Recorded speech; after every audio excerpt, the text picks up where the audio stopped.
Masalah-masalah di kesehatan di 40 tahun itu sebenarnya simple. Selama 14 hari Anda kurangi sampai 70-80%. Subhanallah, tulang Anda, otak Anda, jantung Anda, semua akan seperti teriset ulang beneran. Modal itu doang loh, beneran. Dan saya sudah dapatkan banyak orang yang melakukan itu tuh terjadi perubahan yang luar biasa. Artinya apa? Nanti kalau makan ya, Bapak Ibu makan, maka yang pertama kali dimakan dalam satu sajian makanan kita apa? Sayur dulu atau buah dulu. Setelah itu apa? Daging atau proteinnya. Ya. Terakhir baru Anda makan karbonya. Coba praktekin. Habis itu jangan langsung makan dulu. Sebentar aja tunggu. Biarkan dia tercerna dengan baik. Nanti lihat apa yang terjadi dengan badannya.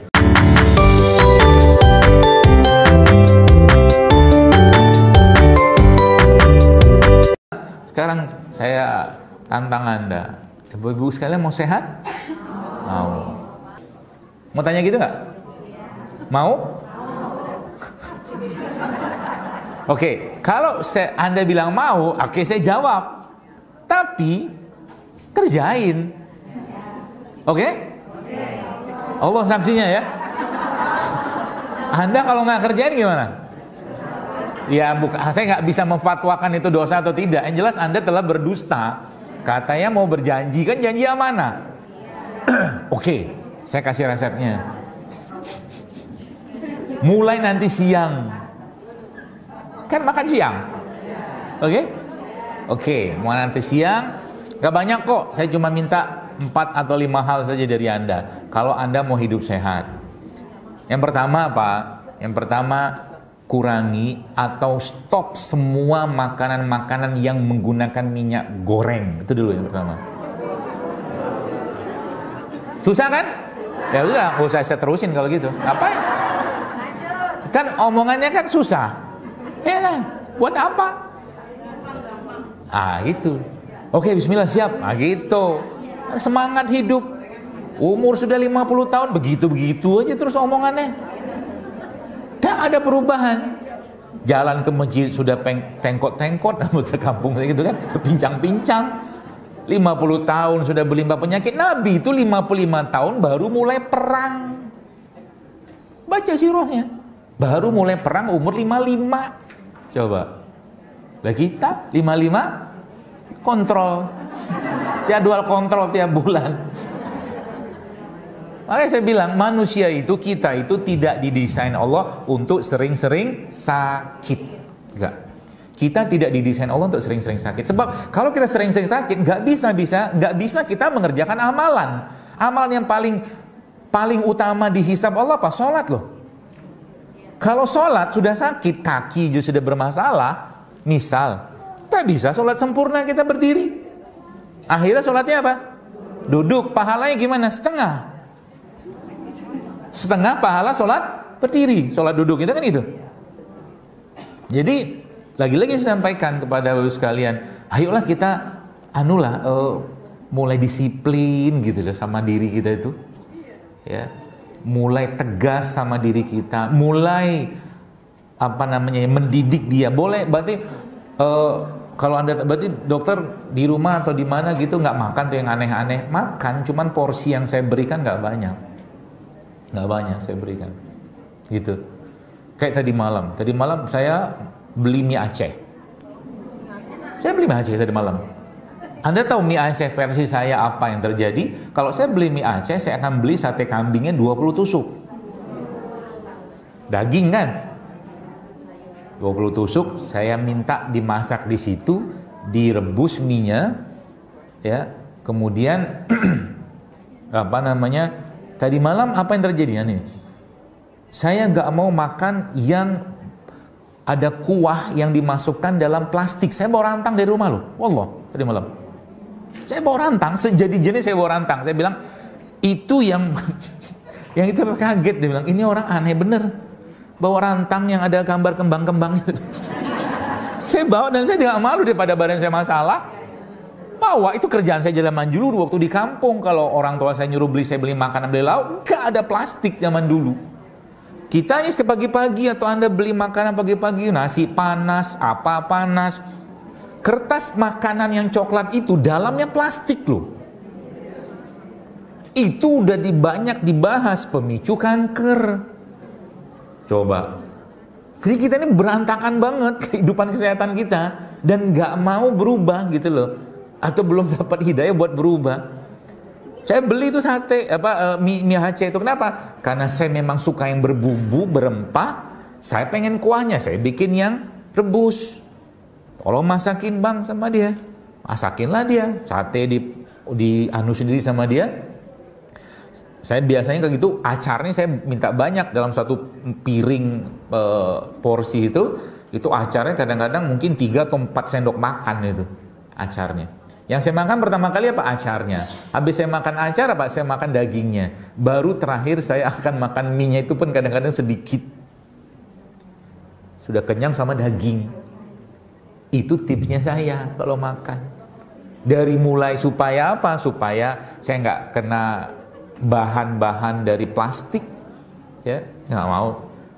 Ya, itu kan tugas kita. Bagi bapak-bapak yang minum, Anda yang minum, yang kopi-kopi panas ya pakai paper cup itu, dalamnya plastik loh itu. Anda bayangin lagi panas-panasnya kena plastik, sah jadi itu. Gitu loh. Gak sadar kita kan? Subhanallah ya. Nah, hal-hal begini hal simple ya. Cuman lagi-lagi kalau kita nggak aware sekalian, nanti tiba-tiba kok umur segini sudah tulang udah bermasalah, otak sudah mulai berkabut. Kacamataku di mana ya tadi ya? Itu berkabut bahasa saya. Jadi jilbabku di mana ya? Itu kalau orang sana bilang tuh brain fog.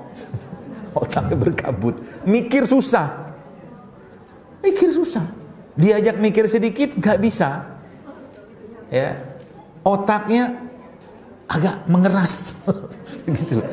Mungkin kebanyakan tepung sama minyak. Gitulah. Itu yang pertama. Yang kedua apa? Gula pasir. Itu aja. Gula pasir. Yang kedua. Yang ketiga apa? Terigu. Udah mulai tenang. Tadi bawel ya. Yang keempat apa? Nasi putih. Itu aja Anda mulai selama 14 hari Anda kurangi sampai 70-80%. Subhanallah, tulang Anda, otak Anda, jantung Anda semua akan seperti teriset ulang beneran. Modal itu doang loh, beneran. Dan saya sudah dapatkan banyak orang yang melakukan itu tuh terjadi perubahan yang luar biasa. Artinya apa? Bukan nggak ada guna, tapi tidak akan optimal apa yang mau saya sampaikan kalau kita bahasa itu tidak remove the bad. Apakah itu the bad? Iya, karena sumber kalori semua, sumber karbohidrat semua sebagian besar, dan sumber minyak radang semua. Jadi kalau Anda mungkin bayangkan sekarang satu piring nasi goreng, ada kerupuknya, ada bakwannya, minumnya pakai teh manis, isinya apa? Karbohidrat semua loh. Seratnya ada. Di mana seratnya? Ada di acar sama di daun yang sering kita cueki. Daun selada itu loh, yang buat hiasan. Orang makan nasi goreng pakai daun selada kan? Dimakan nggak? Oh tidak, jujur aja lah.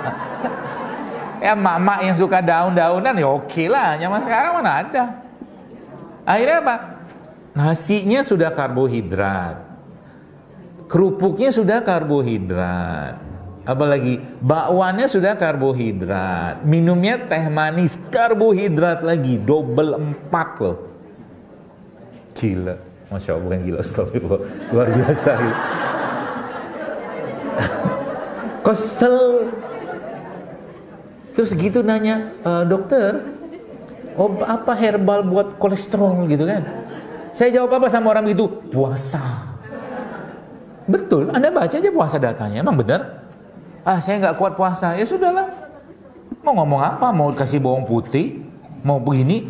Habas soda memang benar. Anda baca datanya, habas soda, bawang putih semua memang bagus buat kolesterol misalkan yang berlebihan. Tapi kalau tanpa sumber yang bikin masalahnya dikurangi, mustahil. Yang mustahil lagi. Mustahil mau sehat gitu loh. Ya, yang terjadi apa? Salah satunya kecerdasan kita pasti akan turun. Makanan itu akan sangat berpengaruh dengan kecerdasan. Oke, muncul tuh setan excuse-nya, setan alasannya. Dia akan bilang begini, makan sehat kan mahal Pak. Iya, makan sehat mahal. Selalu begitu ngomongnya kan. Padahal apa? Ya Allah ya Robi, saya bilang itu tuh cuman legalisasi saja untuk dia mempertahankan untuk makan tidak sehatnya dia.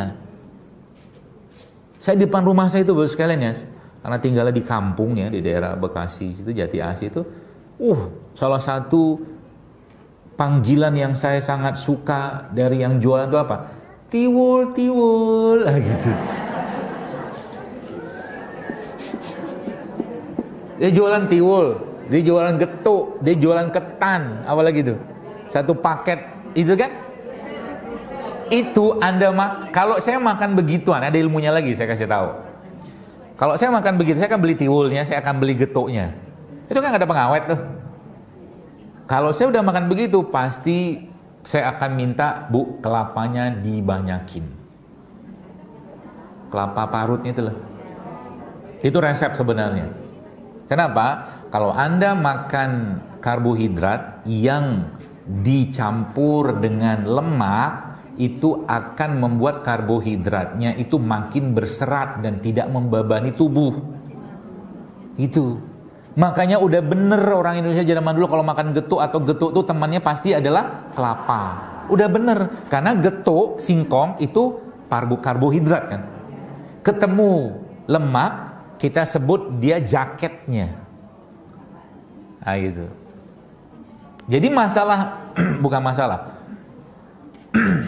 Beras yang ada zaman sekarang tuh nggak ada jaketnya lagi, sudah habis semua, dibuang. Yang makan siapa? Yang tulangnya kuat, ayam. Bekatul, sekam tau? Yang makan ayam kan? Ayamnya lewat depan kita, bahagia dia. Ayam-ayam kampung tuh kan? Kita kagetin, kaget, gitu-gitu kan ayamnya kan? Ini manusia dikagetin nggak bisa bergerak, kakinya nggak kuat. Kebanyakan karbo,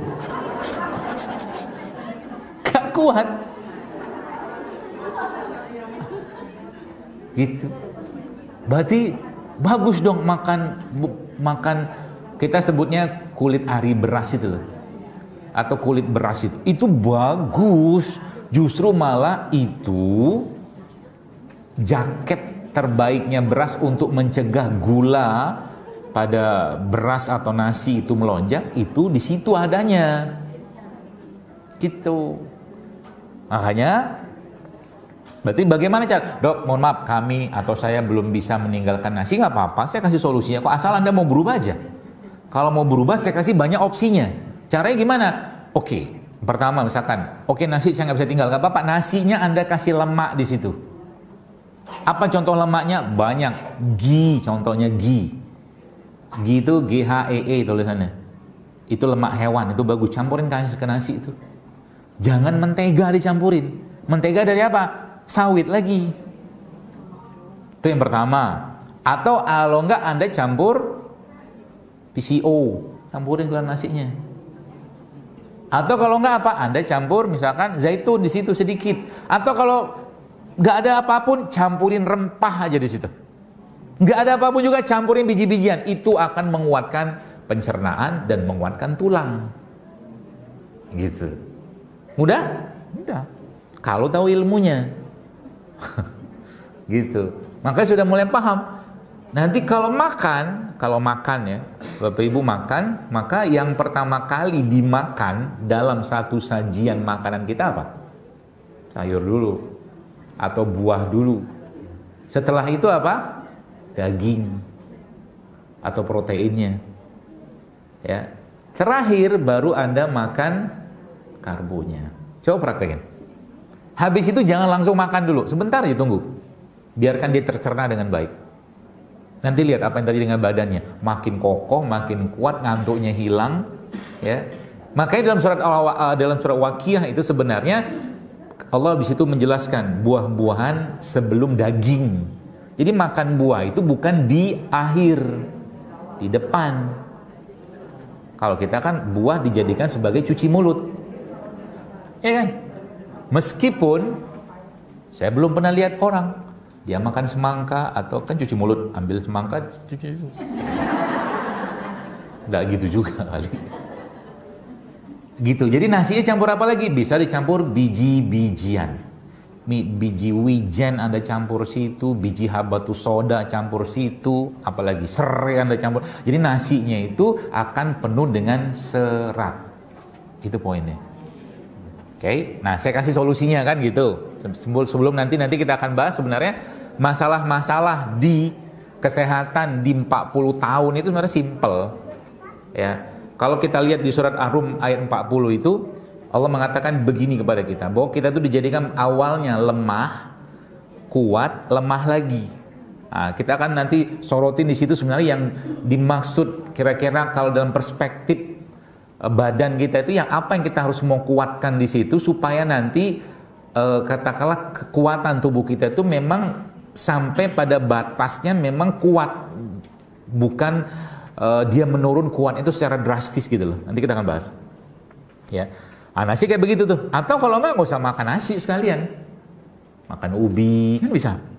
Bahkan ini saya kasih pilihan yang lebih bagus dari nasi sebenarnya, salah satunya, bukan lebih bagus sih, kalau datanya memang lebih bagus, yaitu apa? Sorghum. Sorghum itu besinya lebih tinggi daripada nasi, karbohidratnya jauh lebih rendah daripada nasi. Sorghum, nanti di browsing aja sorghum itu apa. Dia bentuknya kayak gandum, bijinya kecil-kecil, ya kayak biji kacang hijau lah gitu kan. Nah, itu bisa dibuat makanan, itu jauh lebih powerful ya untuk memberikan serat kepada tubuh kita gitu. Kemudian minyaknya mau diapain? Nih, kita remove the bad dulu, kita ganti dulu, baru kita akan bahas yang lain ya, nanti saya jelaskan. Kemudian minyaknya ganti apa Pak? Kalau perlu mulai sekarang jangan sering-sering pakai minyak goreng. Kalau mau minyak goreng Anda usahakan pakai minyak kelapa saja, atau kalau nggak dikukus, ditumis, atau kalau tumis kan atau disangrai itu kan nggak perlu pakai minyak banyak. Bagaimana saya bisa menjelaskan ini supaya Bapak Ibu paham? Oke, saya jelaskan dengan sebuah kaidah sangat mudah. Kentang, satu tangan saya ini kurang lebih lah ya. Kentang ini saya kukus, ya, saya makan, ya, sama kulit-kulitnya. Jadi kalau makan kentang jangan dikupas, makan sama kulit-kulitnya. Terus langsung berpikir, berarti duren juga. Ya enggak lah kalau duren. Ada kentang kayak begini nih Bapak Ibu sekalian, kalau Anda kukus dan ukuran kayak begini ya kurang lebih kalori yang Anda dapatkan itu sekitar 90 kalorian. Dikukus atau direbus. Lalu berkreasilah kita membuat kentang itu menjadi French fries, kentang goreng. Oke? Naiklah dia menjadi sekitar 200 dari jumlah yang sama, kalorinya berbeda. Oke? Terus apa lagi? Diubah lagi supaya lebih tahan lama. Kita buat jadi keripik. Oke? Kalau udah jadi keripik, dia menjadi berapa? Sekitar 300-an. Coba bayangin. Udah mulai geleng-geleng kepala kan, berantakannya kita zaman sekarang.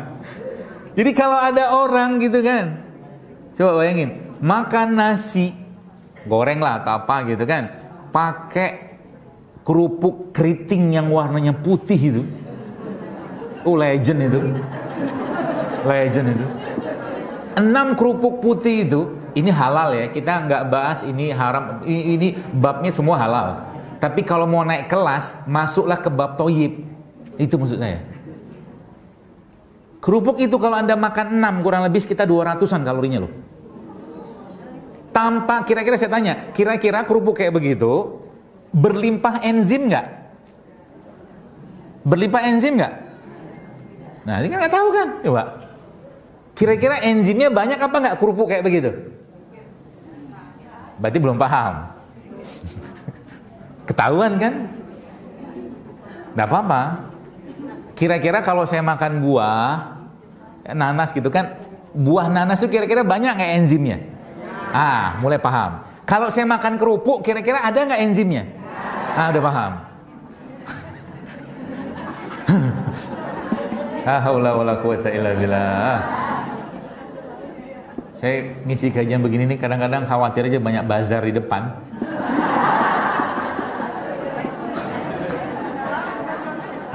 Macam-macam gitu kan, pentol, apalah gitu kan, sosis lah, belum lagi. Itu jadi nggak enak. Makanya kalau gini tuh mendingan nggak usah ada bazar. Kalau ada bazar mendingan bazar yang sehat. Sebab yang udah dapat hidayah biasanya nggak mau lagi tuh. Tapi biasanya jarang. Dari 200 orang yang datang, ya dapat hidayah paling 5 orang lah kadang-kadang. Jadi nggak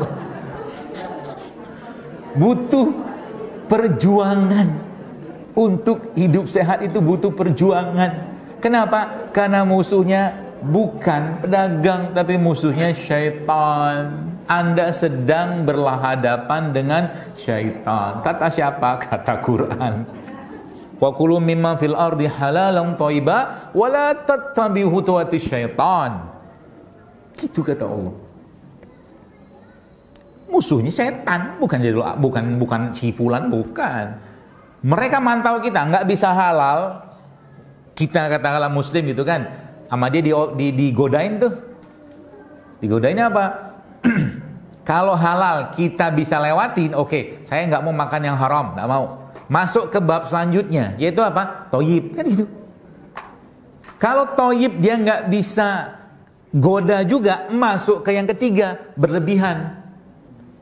Nah itu. Jadi kalau Anda makan, misal nih, makan kurma sehari 2 kilo, pasti kena diabetes. Pasti. Iya kan?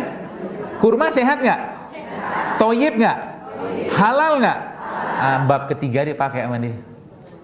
Tema ketiga. Begitu caranya. Jadi kita harus tahu musuh kita itu siapa dalam urusan makanan kayak begini. Gitu. Sampai mana tadi?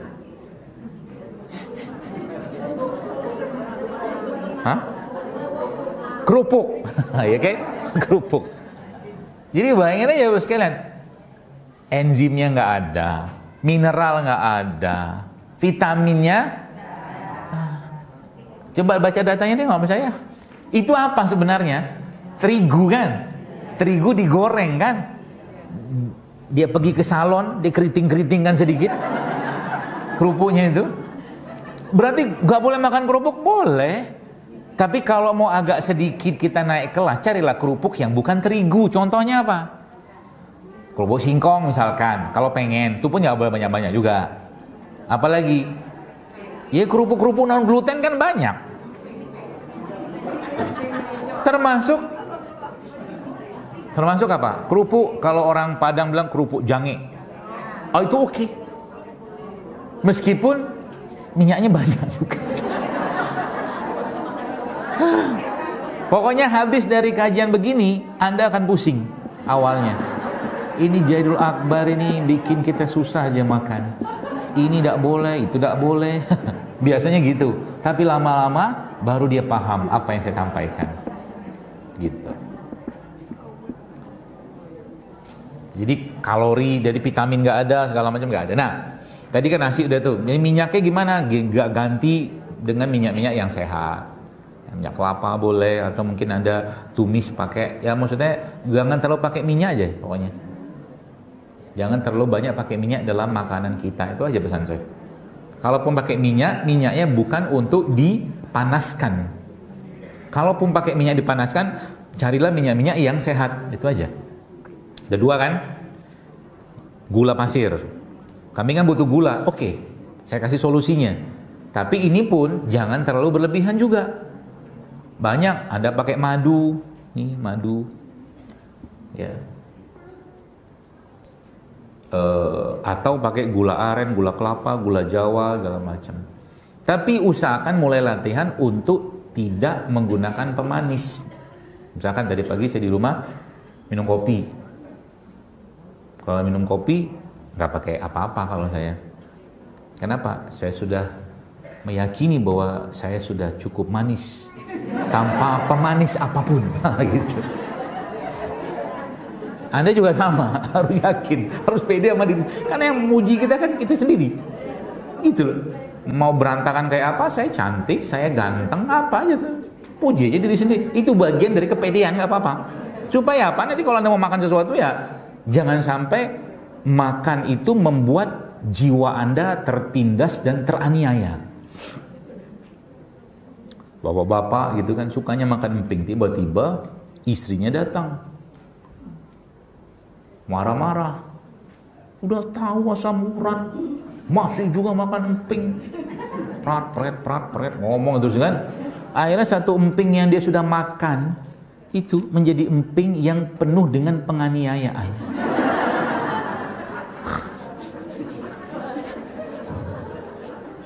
Penuh dengan penganiayaan. Satu emping masa bikin asam urat naik 2-3 poin?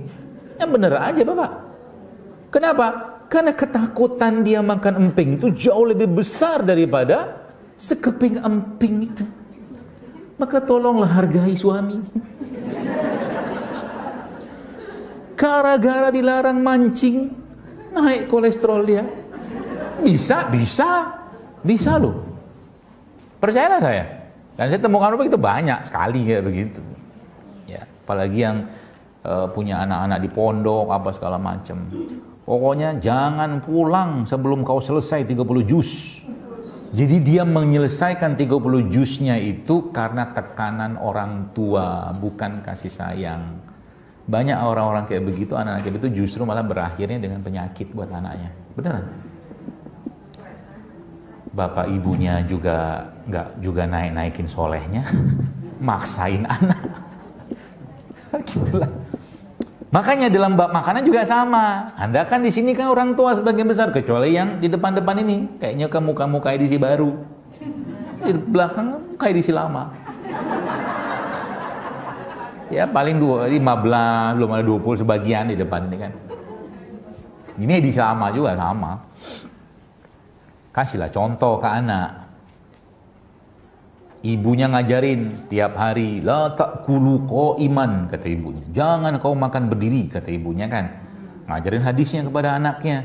Tiba-tiba bapak datang. Makan berdiri, habis semua itu hadis tadi. Tidak terpakai gara-gara apa? Nggak ada teladan. Itu maksudnya. Ya. Nah, jadi ganti itu dengan madu, gula aren, gula kelapa. Jadi kalau minum teh, nggak apa-apa minum teh silakan aja. Ya. Bagusnya teh apa? Nah, saya ajarin pola pikirnya. Bagusnya kalau minum teh itu teh apa? Saya lebih menyarankan teh tubruk, jangan teh saset. Gitu. Jadi kalau mau masuk lebih dalam ke otaknya Sayyidul Akbar gitu kan. Nanti kalau dokter minum tehnya apa? Itu tubruk. Kira-kira kemarin saya ada makan apa gitu kan. Terus dibawain sama abangnya itu teh botol kemasan gitu, bukan merek apa. Adalah teh botol gitu kan. Botolnya plastik, saya bilang nggak mau saya. Biasanya udah minum begitu tuh biasanya kalau saya badan saya bereaksi. Ya nggak enak di badan gitu. Saya udah ambil air putih aja saya bilang. Gitu. Tehnya teh tubruk gitu kan. Jadi mulai membiasakan ya. Itu. Kemudian apa lagi? Gula pasir tadi ganti dengan ini juga, atau ya buah-buahan. Kan kita butuh karbohidrat, Anda makan buah-buahan. Buah-buahan juga dimakan. Kalau Anda mau sehat, makan buah, bukan di jus kalau saya. Kenapa jangan di jus? Sebab kalau di jus nanti gulanya naik lagi. Apalagi Anda beli jus yang pinggir-pinggir jalan itu gitu kan. Beli jus nanas. Nanasnya kira-kira berapa banyak? Paling 1/4. Ya kan? Sisanya apa? Udah paham. Kok saya rutin minum jus ya? Kok 3 bulan nih gula darah saya naik? Iyalah. Isinya jusnya apa? Gula si itu, kental manis itu. Ya, sehingga banyak orang sekarang karena mungkin mereka sedang defisiensi cinta, kekurangan cinta, kekurangan kasih sayang, Akhirnya apa? Nyari yang manis-manis. Fenomena makanan zaman sekarang itu sedikit banyak kalau dalam perspektif saya pribadi sih ya, adalah fenomena kejiwaan dan emosional orang zaman sekarang. Ya, percayalah sama. Kira-kira yang mereka makan kebanyakan yang manis atau pahitan? Manis. Manisnya kira-kira manis yang benar atau manis olahan? Olahan. Itu. Jadi sekali-sekali coba rasakan pahitnya hidup itu dengan minum sambiloto, broto wali. Saya dulu termasuk yang nggak suka kayak gituan. Nggak suka saya. Tapi setelah saya belajar gitu kan, akhirnya ini saya uji coba Anda supaya paham gitu kan. Jadi kalau Zilul Akbar saya gitu makan somai, yang kira-kira dimakan apa? Pare, bener. Apa lagi? Kol, oke lah. Apa lagi? Kentang. Apa lagi? Hah?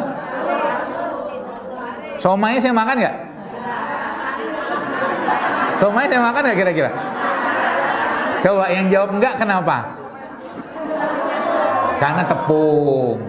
Itu cara pola pikirnya itu begitu. Karena tepung gitu kan.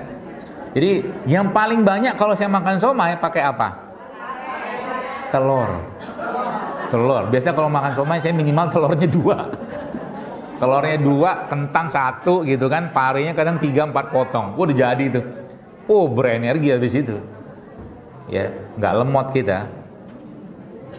Gitu caranya. Jadi mulai nge-breakdown makanan tuh kira-kira. Jadi kalau makan soto, gitu caranya. Kalau Zilul Akbar makan soto kira-kira yang dimakan apa? Sambelnya. Pakai nasi nggak? Nggak, biasanya nggak. Kalaupun saya pakai nasi, kadang-kadang saya pakai pergedel gitu ya. Itu nasi pun kadang dikit banget. Jadi nggak boleh makan nasi, bukan nggak boleh, kurangi aja lah. Apalagi kita yang sudah terlalu banyak makan karbohidrat atau makan nasi, coba dikurangi. Badan lebih enak. Berarti badan kita nanti lemas dong? Enggak, tenang aja. Protein itu kalau Anda asupannya benar, itu nggak bakal lemes ya. Insya Allah nggak bakal lemes. Gitu. Itu tadi gula ya. Jadi makan buah kita ganti manis-manis itu kita dapat di sumber itu. Masuk ini juga ya. Madu. Kenapa madu ini menjadi sesuatu yang perlu kita konsumsi? Karena dia mengandung saripatinya manusia. Kalau menurut saya, pemahaman saya. Jadi gini, ini ilustrasinya sih ya. Ilustrasinya. Jadi lebah itu adalah hewan yang mendapatkan wahyu. Kan gitu kan? Untuk ngapain? Untuk ngambil sari bunga dari pohon. Gitu. Pohon. Nah, pohon ini mendapatkan nutrisinya dari mana? Tanah. Ya kan? Oke, tanah simpen dulu. Nah, kita pergi dulu sekarang bicara tentang Quran. Manusia diciptakan Allah dari tanah. Jadi tadi ya, gula pasir gitu ya. Kita ganti, nggak apa-apa.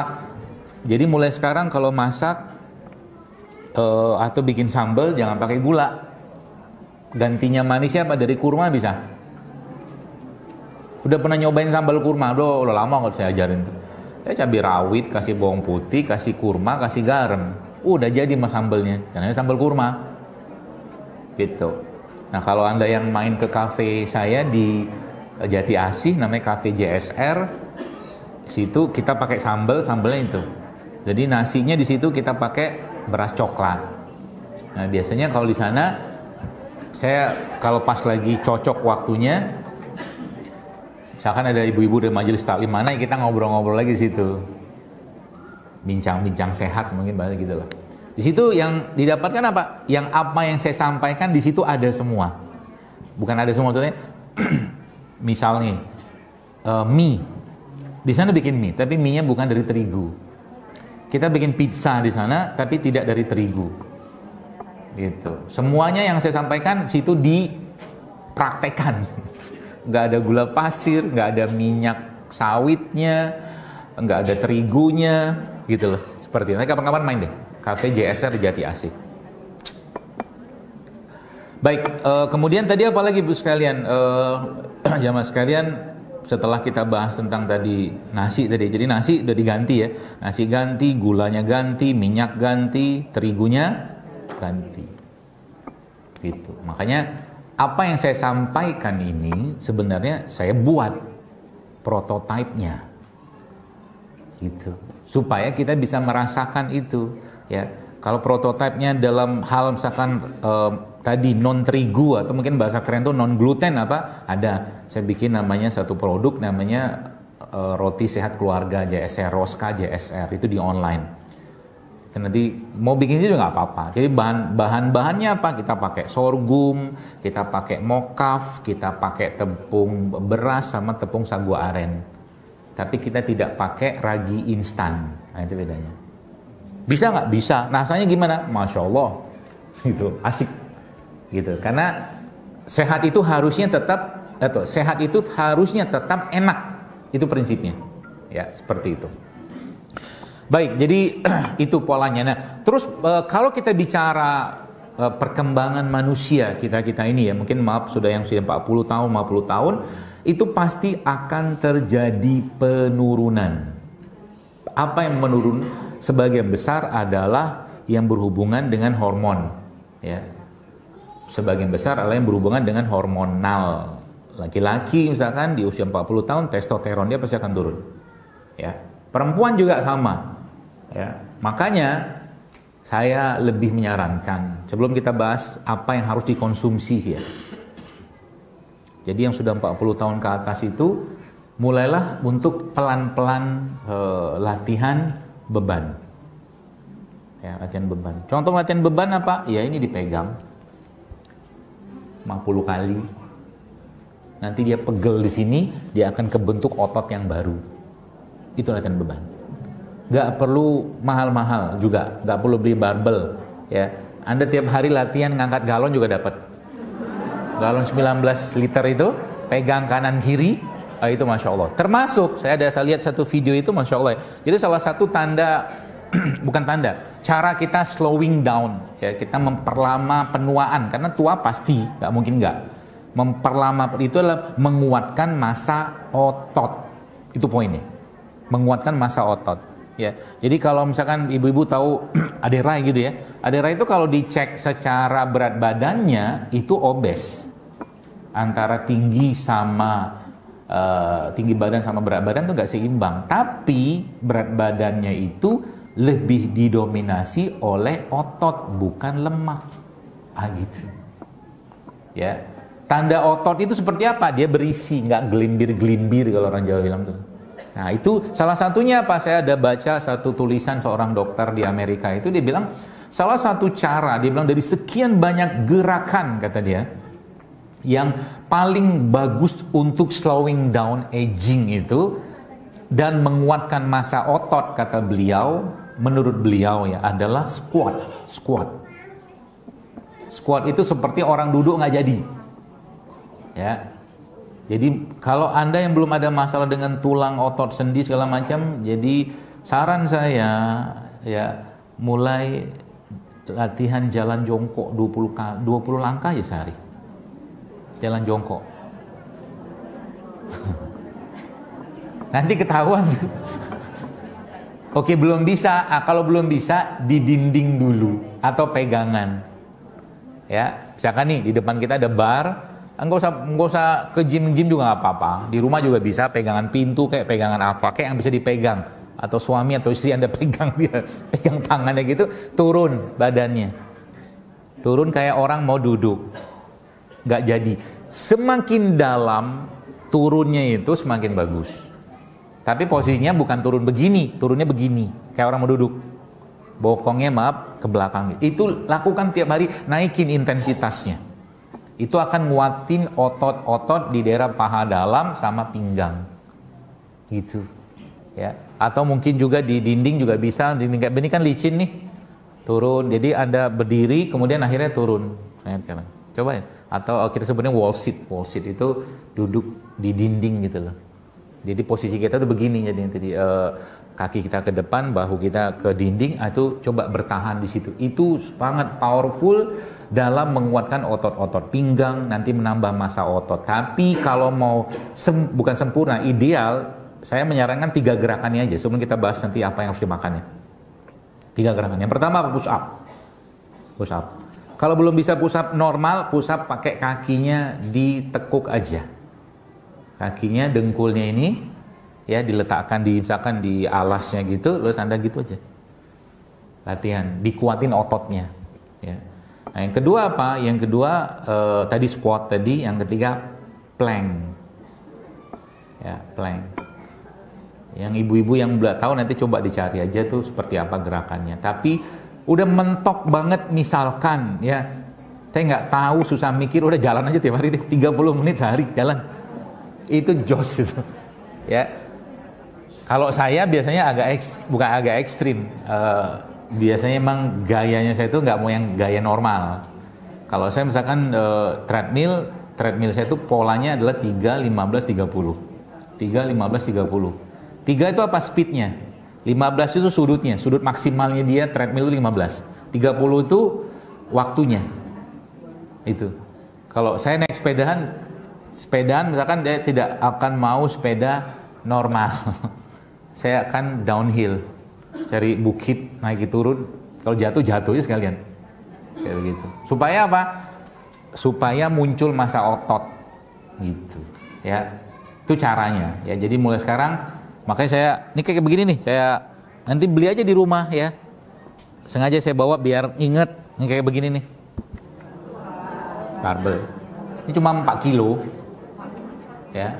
4 kilo tapi kalau 20 kali kembang juga orang Jawa bilang. Ya kan? Tapi lama-lama kan pegel dia. Otot baru kebentuk. Kita butuh otot baru, bukan lemak baru. Ya. Gerakannya bisa dilihat di internet macam-macam ya. Mau begini juga bisa. Nggak perlu ke gym kok. Di rumah juga bisa. Ya, beli ini satu, udah duduk. Jadi nanti squatnya pakai ini. Turun. Kerjain deh. Itu Masya Allah nanti saya lihat beberapa postingan, memang betul olahraga kardio dan olahraga kardio dan beban itu punya manfaat masing-masing. Cuman saya lebih menyarankan kardionya jangan terlalu banyak. Sebab apa? Seiring usia massa otot kita pasti akan berkurang. Apalagi sudah 40 tahun ke atas, per 1 tahunnya akan berkurang 1-2% massa ototnya, sehingga nggak ada power dia. Ya, itu tujuannya apa? Supaya kita bisa sholat sempurna gitu. Sa'inya lebih bisa nggak pakai kursi roda gitu. Buat ibadah aja ya. Ya kayak begini gerakannya banyak banget. Gini bisa, depan bisa, gini bisa, mau gini juga bisa. Terserah Anda sesuaikan saja kekuatan Anda. Saya kemarin ada beberapa lihat, Masya Allah ya, ada ibu-ibu lah gitu kan ngelintas di feed saya gitu. Dia memang seperti rutin berolahraga gitu kan. Dia bisa ngangkat barbel itu ya, deadlift kita bilang sampai 100 kilo itu orang. Tapi badannya biasa aja. Ya. Dan dia banyak menyampaikan pesan-pesan itu. Dia bilang sudah 40 tahun ke atas itu Anda harus latihan beban, percayalah. Sebab massa otot kita akan berkurang. Itu pesannya ya. Mau pakai barbel berapa? Pakai barbel boleh, nggak pakai air pun boleh. Itulah. Yang penting ada beban yang diberikan ke sini, ke tubuh kita. Itu cara yang paling mudah. Nah, selanjutnya gimana? Bagaimana cara kita mencegah? Tadi kan remove the bad tadi sudah kan? Yang tadi itu makanan olahan, ya, makanan olahan stoplah semua, ya. Jadi pizza, kecuali pizza di cafe JSR, itu oke lah kalau itu. Tapi tetap ya gula is gula, jangan banyakan juga, ya. Gitu. Jadi bagaimana cara kita menguatkannya, ya? Tulang otot sendi. Yang saya sarankan biasanya apa? Karbonya jangan terlalu banyak. Sehari itu kalau Anda tetap butuh makan nasi, 1 kepal aja sehari. Sisanya apa? Protein sama serat yang dari sayur. Udah itu. Cukup insya Allah. Ya. Tambah latihan beban. Ya. Minimal tadi apa? Jalan. Jalannya pelan apa lambat? Pelan atau lambat? Sama itu. Cepat atau lambat?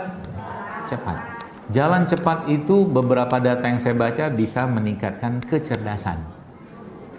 Jadi kalau jalan itu jangan pelan-pelan. Tapi kalau yang perempuan tetap jaga aurat ya. Seperti itu. Kapan waktu terbaik kalau mau jalan? Yang pas lagi ada matahari, jam-jam 6:30 sampai 9. Matahari dapat tuh. Belum berpanas-panas lah sih. Ya, jadi itu protein. Kemudian apa lagi caranya untuk menjaga itu tetap baik ya? Tadi protein, lemak. Nah, lemak itu bisa didapatkan dari sumber-sumber lemak yang baik. Contohnya apa? Ini contohnya nih. Zaitun, ya, PCO. Tadi pagi saya minum, biasa minum. Kadang-kadang saya campurin tadi. Kalau biasanya itu kalau paket komplitnya saya minumnya 3 sekaligus. Ini 2, ini 1 kadang nggak sama banyak. Kalau pas lagi aktivitas saya banyak, biasa sekali minum juga banyak. Ini kadang ini kan kalau diambil 7 kapsul gitu kan ya, atau 5 kapsul kan cuma 1 sendok makan hitungannya. Jadi kadang ini 5 kayaknya banyak banget, padahal nggak banyak-banyak, nggak sebanyak itu karena dia kapsul. Ini kalau yang minyak habus soda ya 1-2 kapsul karena ini kan ekstrak, jadi dia banyak mengandung zat intinya. Ini buat tulang, buat otot, buat otak, termasuk ini juga salah satu yang sangat baik untuk mencegah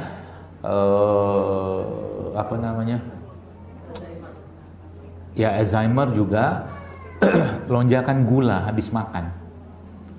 Rutin aja, ya. Gak usah banyak-banyak karena dia sifatnya panas, jadi sehari ya kalau yang serbuk mungkin 2-3 kapsul cukup. Kalau yang minyak kayak begini kadang, kalau kapsul serbuk saya kadang-kadang minum lebih banyak, kadang 5 atau 7 sekali minum. Kalau yang serbuk, kalau ini kan minyak. Minyak paling 2 atau 3 kapsul sehari cukup. Rutin minum tuh. Ya. Itu buat sumber lemaknya kita. Kemudian apalagi Ibu sekalian, serat ya. Jangan pernah tinggalan serat tiap hari. Ya, dari mana sumber seratnya? Ini juga serat sebenarnya. Ya.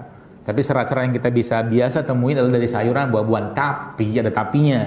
Carilah buah nih, misal buah-buahan yang potensi disemprotnya minimal.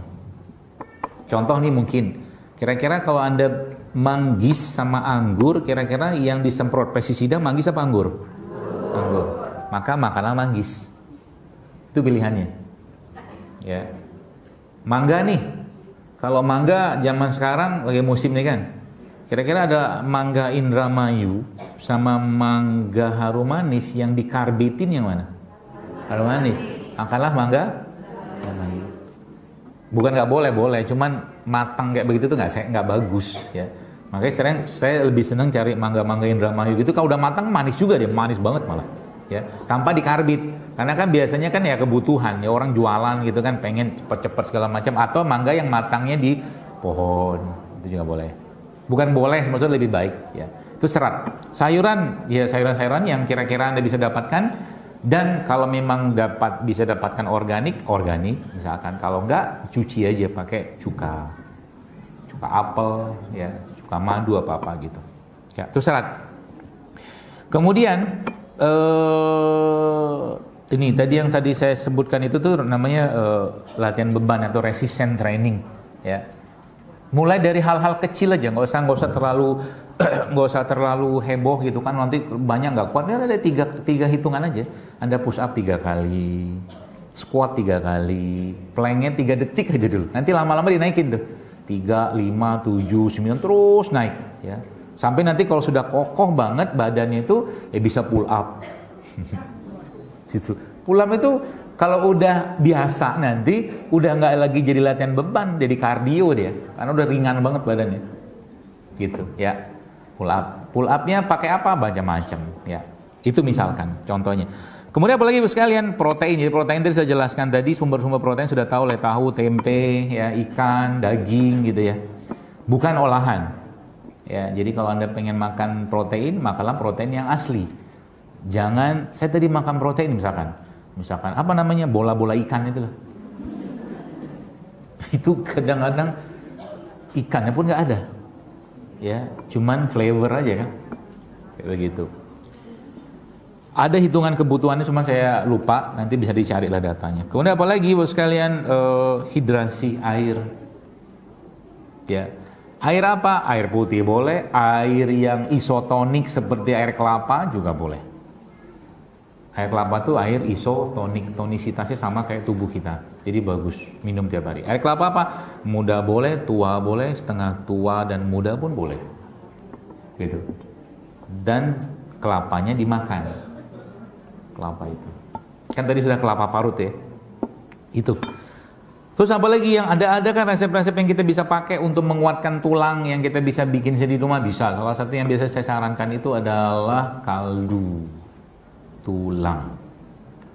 Ya, kaldu tulang. Dibikin dari apa? Dari tulang sapi boleh, dari tulang kambing boleh, dari ceker ayam boleh. Dimasak selama 6-8 jam dengan api yang kecil, kasihlah bumbu-bumbu di situ. Sehari Anda minum sekitar 100 cc. Itu akan menguatkan tulang, otot, sendi 100 cc. Nanti kalau Anda bikin itu, ibu-ibu sekalian bikin itu, maka ibu bapak sekalian akan dapatkan seperti minyak. Itu bukan minyak, tapi itu kolagen. Itu kolagen. Ya. Banyak nggak sumber kolagen? Banyak. Zaitun pun sebenarnya ada kolagennya. Ya. Atau kalau nggak makanan-makanan, bukan makanan, tapi produk-produk seperti gamat. Gamat itu tinggi kolagen. Gamat atau kolang-kaling itu bagus tuh.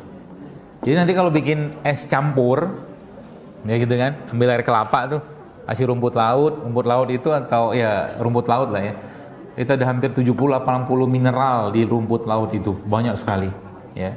Ambil air kelapa, ambil rumput laut, ambil kolang-kaling, ambil cincaunya bikin sendiri aja, beli daunnya, remek-remek dia, nanti jadi cincau itu. Sebab cincau yang banyak di luar sana biasa sudah pakai benzoat. Gitu biasanya. Atau cincau-cincau yang abang-abang keliling tuh. Dengan syarat jangan bersuuzon sama cincaunya. Ini bersih nggak ya? Kalau suuzonnya kebanyakan jangan beli. Sebab bakteri kita akan sesuai dengan apa yang kita pikirkan. Jadi kalau Anda makan, kalau sudah makan itu sudah berlimpah suuzon dan curiga di depan, jangan makan karena nanti akan bereaksi badannya. Gitu.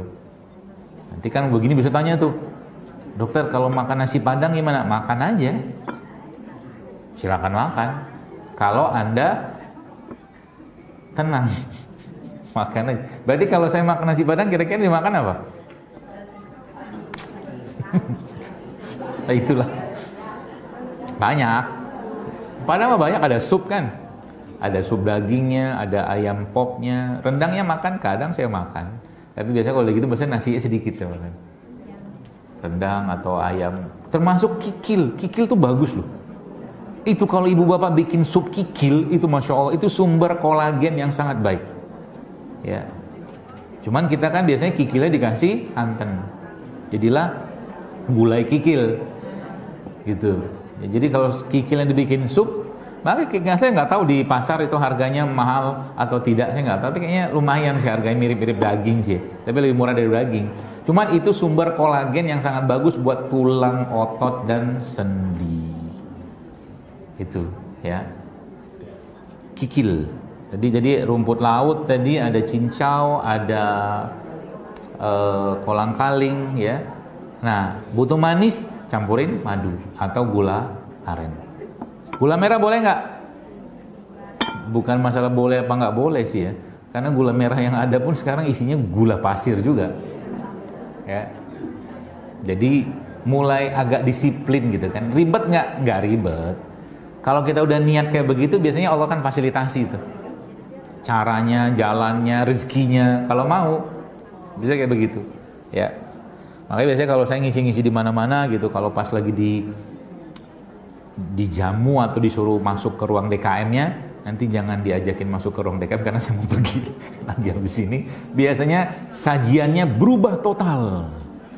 Dari yang biasanya minyak-minyakan menjadi rebus-rebusan karena Jadul Akbar datang. Begitu. Biasanya. Tapi nggak apa-apa lah. Mulai hidup sehat, jadi termasuk juga nanti saya kadang-kadang challenge-nya itu apa? Bagaimana Ramadan itu bisa bikin takjil sehat? Nah, coba. Karena takjil kita dari zaman dahulu kala, dari zaman purba kala, nggak berubah-berubah. Itu aja takjilan kita kan. Padahal, Masya Allah, saya kadang-kadang sarankan bikin tuh dispenser rimpang. Bisa kok. Maka di kafe saya itu, di situ ada 17 jenis minuman yang kalau misalkan ada majelis taklim yang kita janjian datang, kayak kemarin ada 40 orang karena nggak muat, karena kapasitasnya cuma kecil, jadi kita ngelampar aja di bawah gitu kan, kita siapin tuh minuman-minuman rimpang yang tetap enak gitu loh. Ada apa, secangnya, ada apanya gitu loh, seperti itu. Nah, bikin tuh dispensernya, termasuk kayak di sekolah anak saya gitu ya. Jadi akhirnya dibikin tuh program rimpang-rimpangan. Jadi dibikin dispenser, semua orang boleh minum situ. Dikenalin lagi, ya, minuman-minuman daripada minuman-minuman yang penuh dengan gula-gula itu semua, ya. Jadi mengembalikan rasa yang pernah ada, gitu loh. Lidahnya kan berantakan rasanya. Sekarang makan pedas nggak perlu makan cabai, makan flavor aja, perisa. Makan manis juga sama, ya, seperti itulah. Itu ya, kemudian apalagi tadi protein sudah, lemak sudah, kemudian hidrasi air tadi sudah. Jadi air kelapa salah satu sumber yang sangat saya sarankan. Ya, jadi kalau minum air kelapa, ya jangan dikasih apa-apa. Kalau tetap mau kasih madu aja. Ya, seperti itu. Serat, kemudian satu lagi apa yang bisa nguatin tulang otot sendi itu apa? Matahari. Berjemur. Di mana berjemurnya? Ya, terserahlah, pokoknya dapat matahari aja. Di tiang jemuran boleh juga. Gitu. Jadi kalau saya, salah satu kerjaan saya kalau baterai saya lagi low, baterai badan lagi low, yang pertama itu pasti berjemur tuh. Yang pertama, yang kedua nyeker sambil bunyi. Yang ketiga Pak, kalau udah agak low banget, saya baringan di atas tanah atau di atas rumput. Karena bumi ini punya medan magnet, jadi ketika kita baring situ dia seperti nyetrumin kita lagi. Ya, berapa lama ya? 20 menitan lah. Menjem aja gitu kan, merem gitu kan, sambil zikir, istighfar gitu. Gitu. Itu salah satu cara untuk mengecas baterai listriknya kita. Karena lagi-lagi bumi ini kan punya medan elektromagnet, ya. Makanya grounding itu, apalagi kalau mau nyeting ulang itu maksudnya meresetting ulang lagi frekuensi kita tuh pergi kemana? Ke hutan, gunung, pergi sana. Salah satu cara yang paling mudah, ya. Trekking boleh, apa boleh. Jadi ibu-ibu, bapak sekalian itu coba dijadwalin, ya. Kalau bisa naik gunung, masya Allah lebih bagus lagi, ya. Tapi kalau enggak, masuk ke hutan. Handphonenya ditaruh. Saya kemarin ada lihat ada satu kafe di Jerman atau di Jepang itu, jadi masuk kafe, handphone taruh semua. Jadi orang diajarin jadi manusia, ya, suruh ngobrol, dikasih buku, bagus juga sih menurut saya. Ya, karena zaman sekarang kan makan pun di meja makan kita di rumah atau ada keluarga, coba ya kerjaan handphone semua kan, kayak nggak jadi manusia lagi gitu. Jadi nggak ada live the moment, itu nggak menikmati gitu lah. Seperti itu. Akhirnya apa? Jadi manusia-manusia yang sepi dalam keramaian. Ini penyakit. Sepi dalam keramaian, ya. Itu mungkin gambarannya Bu sekalian, termasuk juga salah satu yang saya sarankan sebagai detoksifikasi bulanan itu adalah berbekam. Rutinkan berbekam setiap bulan sekali, ya. Itu salah satu cara yang paling mudah, efektif, murah bahkan, apalagi kalau kita bisa ngebekam, ya, ngebekam istri, ngebekam suami, atau ngebekam anak. Hijamah, bekam, ya. Bagus nggak bekam? Bagus, percayalah saya, percayalah sejadi-jadinya, ya. Masya Allah itu, ya. Kalau perlu di masjid itu tiap bulan pas hari-hari tanggal yang memang disebutkan dalam hadis itu ya bekam, bukan bekam massal, jadi bekam rame-rame gitu loh, tiap bulan sekali. Kalau enggak ya ke rumah juga bisa, atau ke klinik bekam yang berstandar organisasinya yang bernama Perkumpulan Bekam Indonesia. Yang di situ nanti ada di depan kliniknya bisa ada sertifikat tuh, lulus ujian, ada tanda tangan ketua umumnya di situ, namanya Jaidul Akbar. Gitulah. Baik, sudah selesai. Iz yughashikumun nu'as amanatan minhu wa yunazzilu 'alaikum minas sama' ima'an litahhirakum bih wa yuzhibakum ankum rizzasy syaitan wa liyarbita 'ala qulubikum wa yustabbita bihil aqdam. Ingatlah, ini kisah di perang Badar sebenarnya. Ketika Allah menjadikan kamu mengantuk. Jadi mengantuk itu adalah cara paling mudah buat kita untuk menenangkan diri atau tidur. Jadi kalau ada masalah, ngapain? Tidur aja. Kalau nggak tahu cara menyelesaikan masalahnya, tidur aja. Biar lebih agak tenang tuh nanti habis tidur tuh biasanya insya Allah lebih bagus badannya kita. Itu yang pertama. Lihat berikutnya ulang. Kemudian kata Allah, dan Allah menurunkan kepadamu hujan. Hujan dari mana? Dari langit. Untuk apa? Yang pertama, untuk mensucikan. Yang pertama. Berarti hujan itu fungsinya apa? Mensucikan. Apa yang disucikan? Jasadnya kita, hatinya kita disucikan sama dia. Itu yang pertama. Yang kedua apa? Menghilangkan dari kamu gangguan-gangguan syaitan. Berarti menghilangkan was-was, ketakutan. Maka kata guru saya, salah satu cara atau waktu yang paling baik untuk meruqyah adalah di tengah hujan. Itu, paham ya? Jadi lagi hujan-hujan itu disuruh ruqyah. Atau kalau enggak, Anda ngeruqyah di sini juga enggak apa-apa. Ya, baca bacaan ruqyah, doa-doa ruqyah itu Anda baca di waktu hujan. Kemudian apa lagi? Menguatkan hatimu. Jadi kalau lagi hatinya enggak enak, lagi baper, lagi sensing, lagi apa gitu, berhujan-hujananlah. Oke? Atau mungkin lagi sama suami, istri atau pasangan lagi kurang bagus hubungan, pergilah mandi hujan bareng-bareng atau mandi hujanlah sama anak-anak, misal. Yang ketiga apa? Yang terakhir apa? Ada 4 itu kan? Yang keempat adalah memperteguh kakimu. 4 fungsi hujan. Coba, Masya Allah. Ya. Jadi kalau Quran sudah ngomong gitu, kira-kira Anda percaya yang mana? Gitu aja. Jadi kalau orang bilang hujan itu bikin begini, bikin begitu segala macam, secara kaidah dasarnya Quran aja bilang itu 4 fungsi hujan tuh kayak begitu. Jadi jangan dipercayain. Sesuatu yang kita logika nalar berlebihan, bahkan kadang-kadang nggak pakai katakanlah konsep ruhiyah atau nubuah, maka yang terjadi apa? Allah akan cabut atau kurangi keberkahannya. Ya, jadi hati-hati. Ada orang ngomongin kambing, ya kambing misalkan. Subhanallah kambing itu, Anda buka hadisnya. Masya Allah kambing itu banyak sekali hadis-hadis tentang kambing, melihara kambing, makan daging kambing. Coba. Tapi kalau saya sekarang ngomong kambing, yang dipikirkan banyak orang apa? Kolesterol, darah tinggi. Itulah saya bilang fitnah. Gara-gara kita nggak percaya, keberkahannya Allah ambil. Sekarang bicara hujan juga sama. Bahasa yang kita pakai, nak jangan hujan-hujanan. Wallah, dalam satu acara kondangan saya pergi, saya pakai baju rapi, saya pakai sepatu, saya pakai baju batik. Lagi hujan, apa yang saya kerjakan? Saya hujan-hujanan. Selesai acara gitu kan, ngapain pakai payung? Hujan biasa aja lah. Toh juga saya tidak bersuuzon dengan hujan ini membuat saya sakit. Orang begitu banyak manfaatnya, kita justru malah berpikir sakit. Yang terjadi apa? Dapat sakit beneran. Ya, seperti itu. Masya Allah.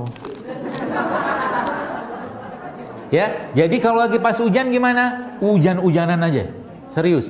Tunggulah bentar, agak reda. Jangan semua data tuh dipercaya gitu loh. Ya. Matahari penyebab kanker gitu kan.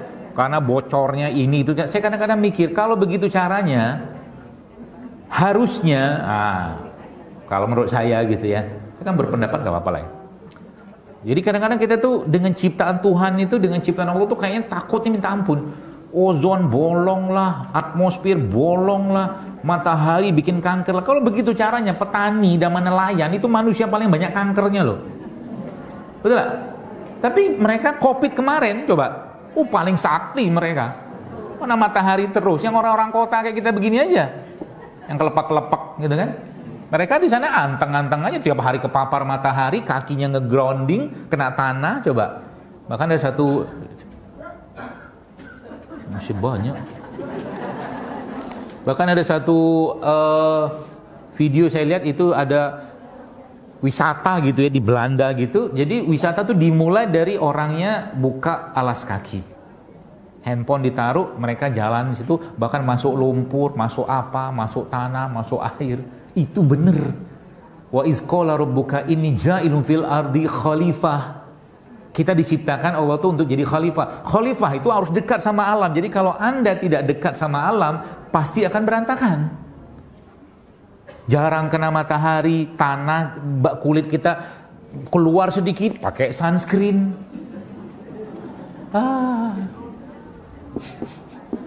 Gitulah pokoknya ya. Jadi nggak usah takut ya.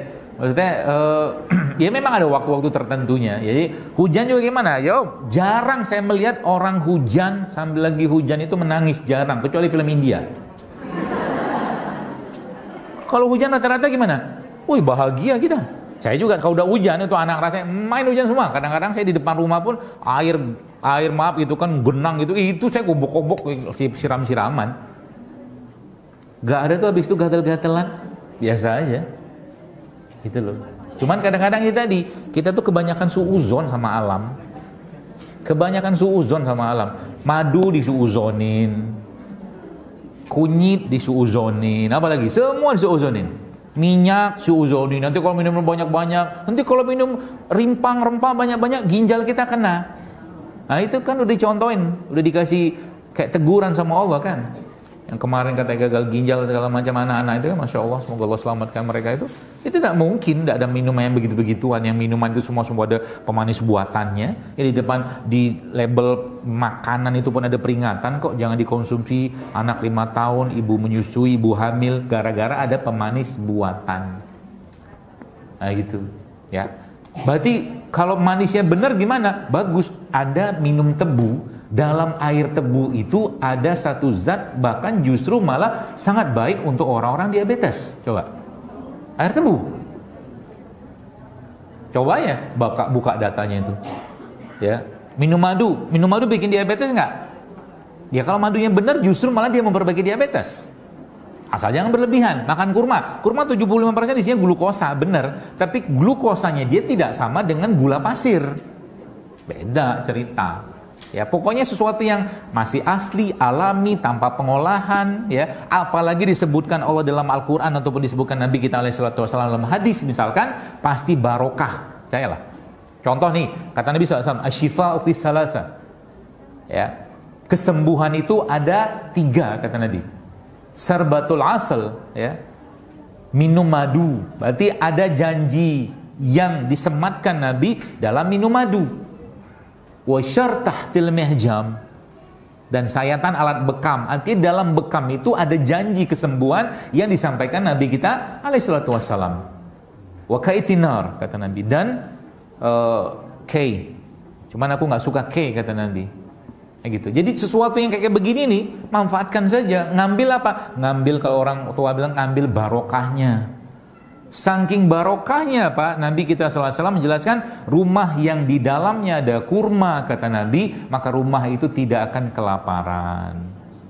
Maka di luar Ramadan pun di rumah kita mbok disiapkan kurma. Makan tuh kurma. Barokahnya luar biasa. 7 butir ajwa yang kita makan tiap hari, kata Nabi SAW di pagi hari itu bisa menghilangkan atau menjauhkan daripada gangguan sihir sampai sore hari. Barokahnya kurma ajwa. Gitu ya. Jadi kalau sudah sifatnya percaya aja lah, mau ada riset kek, mau nggak ada kek, nggak ada urusan kita. Itu mukmin namanya. Kalau ada pun riset-riset kayak begitu, zaman sekarang ada riset tentang hujan, ya surat Al-Anfal sudah 1400 tahun yang lalu udah ngomong manfaat hujan, coba kita baru tahu zaman sekarang.